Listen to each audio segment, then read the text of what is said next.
Dependendo da fase em que a planta se encontra, dependendo da fase de desenvolvimento, ela vai priorizar determinados órgãos com relação ao envio dos fotossintatos. Então, durante o período vegetativo, a planta ela vai priorizar o seu crescimento, então raiz, né, e parte aérea serão os drenos dominantes. No entanto, quando ela entra no período reprodutivo, que a necessidade energética maior é para a formação desses tecidos, então esses drenos eles passam a ser os drenos dominantes. A seiva do floema ela é composta de uma grande quantidade de substâncias e de íons, conforme nós podemos observar aqui nessa tabela, que demonstra, né, a composição da seiva do floema de mamona.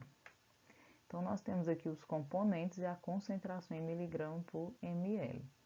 Observem, né, que a maior concentração está relacionada aos açúcares, mas na seiva nós podemos observar a presença de aminoácidos, ácidos orgânicos, proteínas, cloretos, fosfato, potássio e também magnésio. E é importante comentar que dentre os açúcares que são transportados, a grande maioria está relacionada à sacarose. A substância que é transportada em maior abundância dentro do floema é a água.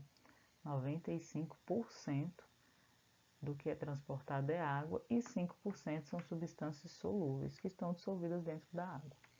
Dessas substâncias solúveis, 98% relacionam-se a substâncias orgânicas e 2% a substâncias inorgânicas.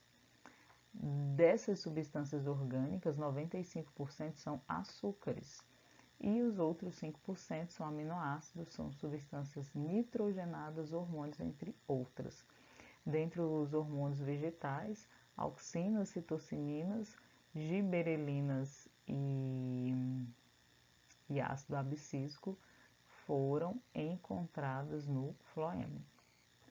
Dentre os açúcares, 99% é transportado na forma de sacarose e 1% são outros tipos de açúcares. Então, para que os fotossintatos que foram produzidos nas fontes sejam transportados para os drenos, é necessário um sistema de transporte. E dentro da planta, esse sistema de transporte é composto pelo xilema e pelo floema. Lembrando que o xilema, ele é responsável pelo transporte de água e nutrientes e que o floema é o principal responsável, então, pelo transporte dos fotoassimilados.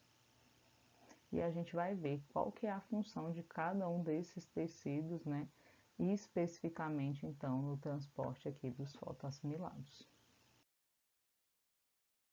O floema é o principal tecido, responsável pelo transporte dos fotoassimilados.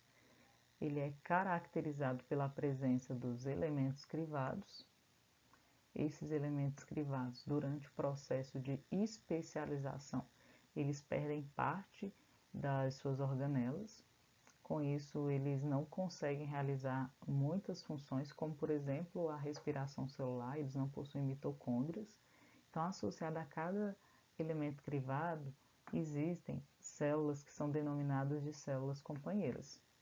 E essas células elas têm uma função muito importante no tecido floemático, porque são elas então que vão suprir os elementos crivados do ATP necessário para que ocorra o metabolismo desses elementos.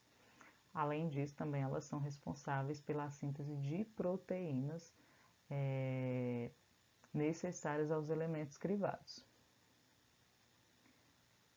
Então, é importante frisar e destacar como as células companheiras têm uma função essencial na sobrevivência dos elementos crivados.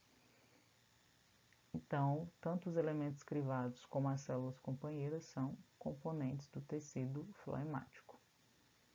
E a gente vai ver a importância desses elementos aí no transporte dos fotoassimilados.